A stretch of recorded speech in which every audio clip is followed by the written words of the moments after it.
over. We gotta move on. Yeah, morning time is over. Are you ready to... I can't believe this is a segment. We're gonna talk about 3 books that Tyler read. Oh, fuck yeah. I'm taking off my push to talk for this one. The radio plays. But go ahead. Yeah, radio plays. Let's get it right, Willard. Boom, These bush, are swash. a step up above audiobooks. You used to clown on the radio play aspect of this. These are not Brandon Sanderson's perfectly narrated audiobooks. These are entertainment audio plays. Fully voice casted, different actors, guest stars. We're talking about the series Dungeon Crawler Carl. I know, right? Hold your horses. It sounds even better than it sounds. Y'all, You're blowing through these things. I bought this thing on a fucking whim, and I think in like 3 months I've gone through 5 books. It's like your identity now. You're like the dungeon crawl guy. Dude, now I'm It's starting less to than get 3 months. I'm starting to get recommended these things on my Audible page now. How do they know? The 6th book just came out in September. Like, they're booking still. So if you don't know about it, Dungeon Crawler Carl is not an isekai. It is a satire of Hunger Games with a cross-pollination of Hitchhiker's Guide to the Galaxy, where aliens come to planet Earth, and apparently we were supposed to like file for individuality in the Earth, in like the solar system or some shit. So we didn't. So now they're gonna harvest our planet. They killed like 80% of the population, and the last 15% are going on a game show where they crawl a dungeon made out of the planet Earth for the universe's entertainment. It's really great. The main characters get like followers and everything, and they go on talk shows. The entire time, they're literally fighting for their life to survive. And like the universe is like, oh my god, I love that moment where you nearly almost died, and that part where you had to kill your own daughter because she couldn't heal. Oh, beautiful moments. And like all these people are traumatized, like these earthlings are traumatized. There's like vengeful stories and everything that are being set up where these NPCs are like other like old crawlers and everything that are retired because they survived, and like they set up these revenge plots for other humans to kill other humans. It's been a wild time. It's been very wild. The entire also premise is like if you get to the 18th floor, they give you your entire planet. That like they would give you planet Earth. So, but we quickly learn earlier on nobody has made it past the 12th floor. And there's a lot of lore that goes into that and everything. So it very much becomes like a good little bit of kaiji thrown in there where like you can win, but haha, nobody ever wins, sort of thing. I do like me some fucked up psychological horror. It is all of that with the Borderlands handsome Jack sprinkled on top, narrating and commenting the game part of it. You lost me again. I know. How long does it take to get through like a floor? You said there's 18 of them? That is the beautiful thing, all right? So book 1 covers floors 1 and 2, all right? So we get some good depth. Book 2 covers floor 3, and I'll say book 2 is really where it starts. So like that's a good cutoff point where if you're not invested into anything by like at the end or midway point of book 2, then there's no point in continuing on. You're just not gonna like it anymore. You were talking to me about it, and you were like, the first book was like a good introduction. Like obviously it got you hooked because you kept going, but you said like around 2 or 3, he actually started hitting his stride. Yeah, it's crazy. You all 3 of you just keep reading books where the first one is a non-factor, like a setup book. You gotta give him a say. Gotta give him a say. Yeah. That setup book was actually incredible. Like, I think it's super good. Yeah, let's do the tax test. Yeah, I heard your shit. Anyways, go That's on. the second book, bitch. And then so after book 1, so book 1 and 5 cover multiple floors. books 2, 3, and 4 are all one floor. So for example, oh, man, let me try. I'm there in book 3. I think they go on something called the Iron Tangle. This is because it consists of thousands of interconnected subway tunnels, and each tunnel has a color designation or unique name and has one or more trains running on a loop. And all these are like, they start at train station like 130 on the red line or something, and they have to get to the exit gates, and the exit gates are all at train stations lower than like gate 100. So there's 5 on each line, but they're all below 100, and the trains only run upwards on each line. So they have to figure out this entire convoluted puzzle of like, how do they descend down the numbers without getting like hit by the train, hit by whatever else's traps are on there. That's a really fun setup. I think that is so convoluted that it's gonna breed some good shit. That sounds cool. It's so fucking convoluted that people have drawn up maps to describe it that end up looking like Jeremy Bearimy in terms of like trying to describe the Iron Tangle. Like, I'm looking at this guy's drawing and he's like, oh yeah, they've got this map and this is how the stairwells work, and there's all these like train stations and rail yards that have to deal with it. Side note, I like how we can make Jeremy Bearimy references and Bradley gets it now. This makes me happy. I know, thank God. Like, before I wouldn't have thought that was funny, and now I'm like, hey. There's lots of moments in the book where like everything has set up to become, and the second book establishes this, almost everything that happens and occurs is a Chekhov's gun. And it's just like, when is this gonna go off? And it happens at the very beginning where like the second main character is like, they put on this crown without reading it, and it's called the Crown of the Sepsis Whore. It inflicts a sepsis debuff when you hit people with magical attacks. That's the point. But also, when you get to floor 9, you have to do what's the arc in Hunter x Hunter right now? The Succession War? It's a Succession War on floor 9 that you get enrolled in. And then you have to kill everybody who has who's a part of this royal bloodline. And it's been a fun ride. And every time I feel like at the end of book 5, I was like, okay, this is like, so in book 5 it goes from, book 4 is like 15 or 16 hours or so. Book 5 is like 26 hours. Like the length goes up. Damn. And I was like, oh man, this is dragging along a little bit. But then like towards the end, a bunch of shit happens at the climax that just always builds the world up a little bit more, while also building up some character moments. And it's been a lot of fun.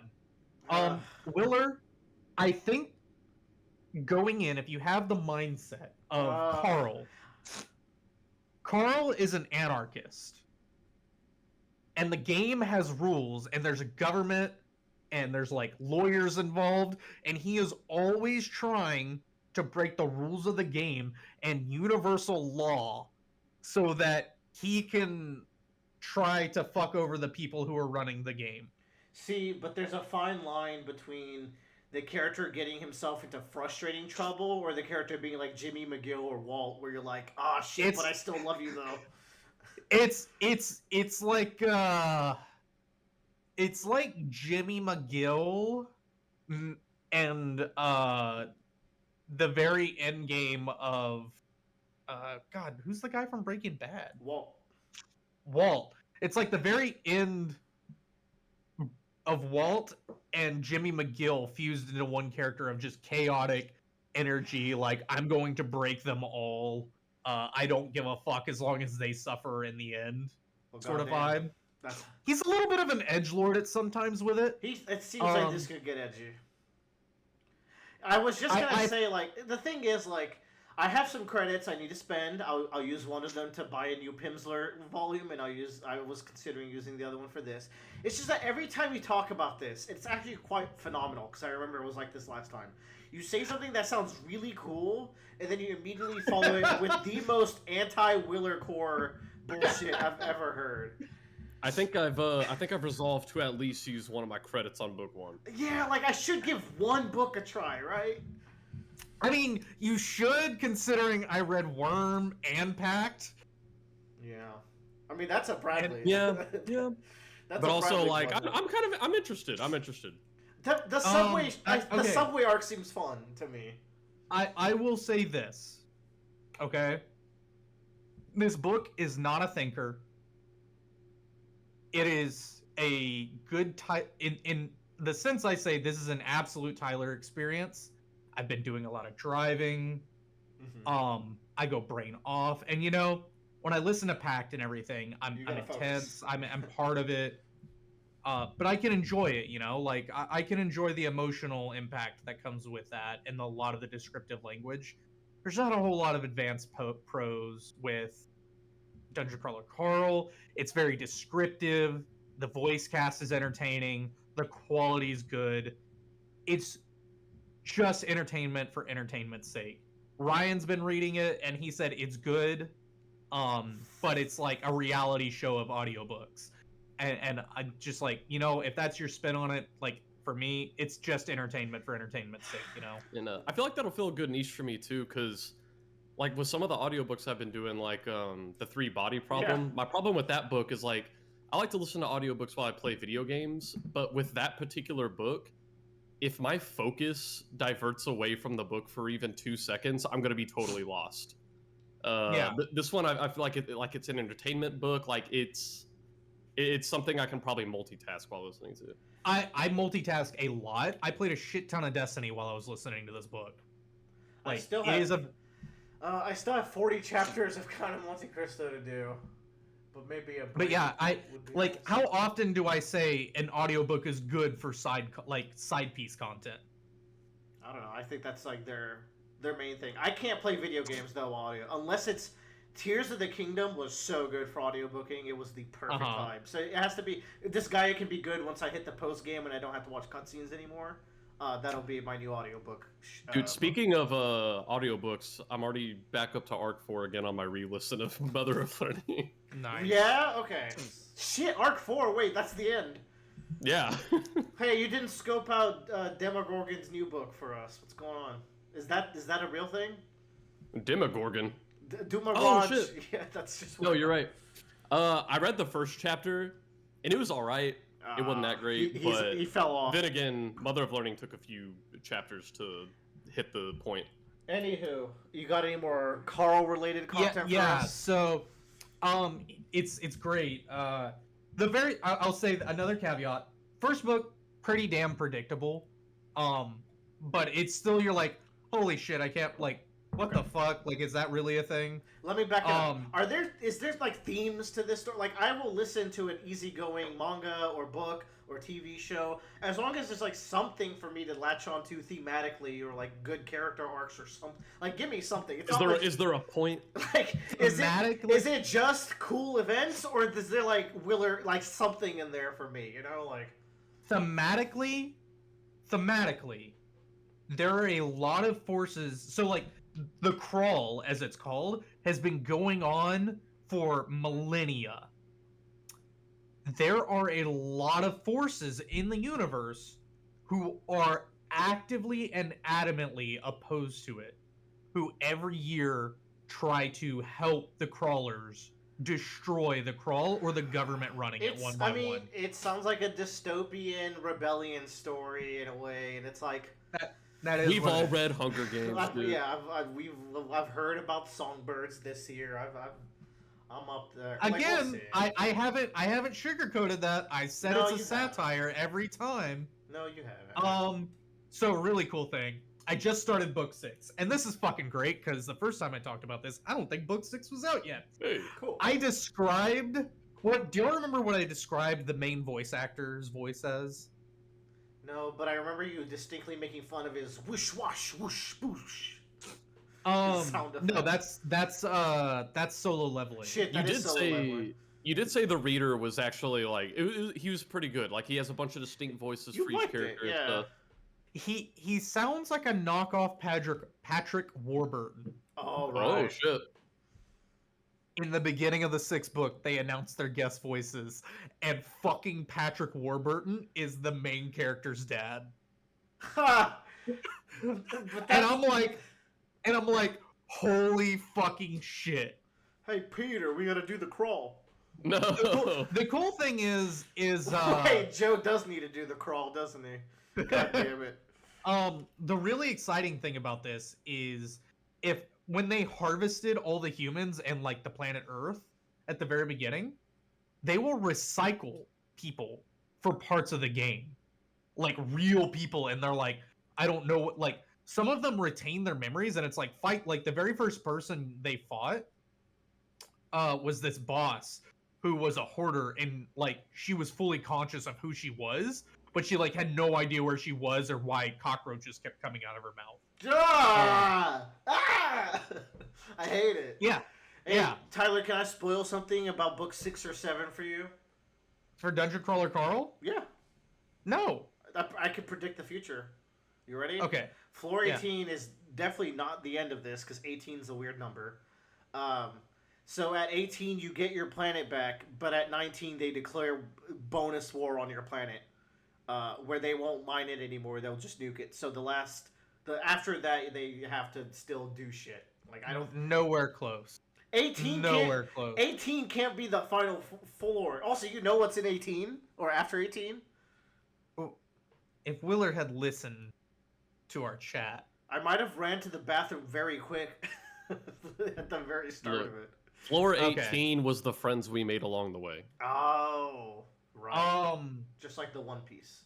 for context, yeah, that is like what the advertisement says.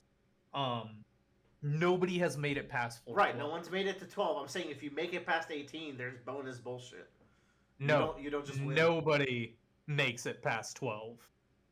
It's actually impossible. In the next book, he Um, gets to 12 and he dies, and that's the end of the series. Sick. The cool thing, so we talked Nice about satire, Joe's, bro. we talked about a movie. One of the characters is the AI running the game. We just found out some cool lore about the AI in book 5. You mean the foot fetish AI? Haha, I love it. Oh, It's yeah, so funny. yeah. It's so funny. I'm so intrigued by the Dude, foot fetish the AI. voice actor doing the lines for the AI actually nails it, so it is funny. Okay. A good performance can save cringe. It's true. That's the is thing. funny. How it's read can make a huge difference. Yeah.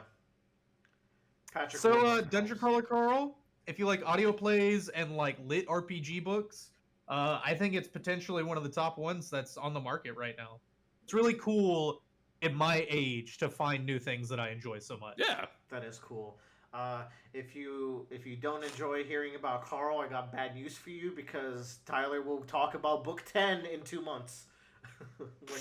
Book 7, I think, is going to take a couple years. Okay, I'm on so they're not that hiatus, fast. Okay, finally. No. we got a break. Okay,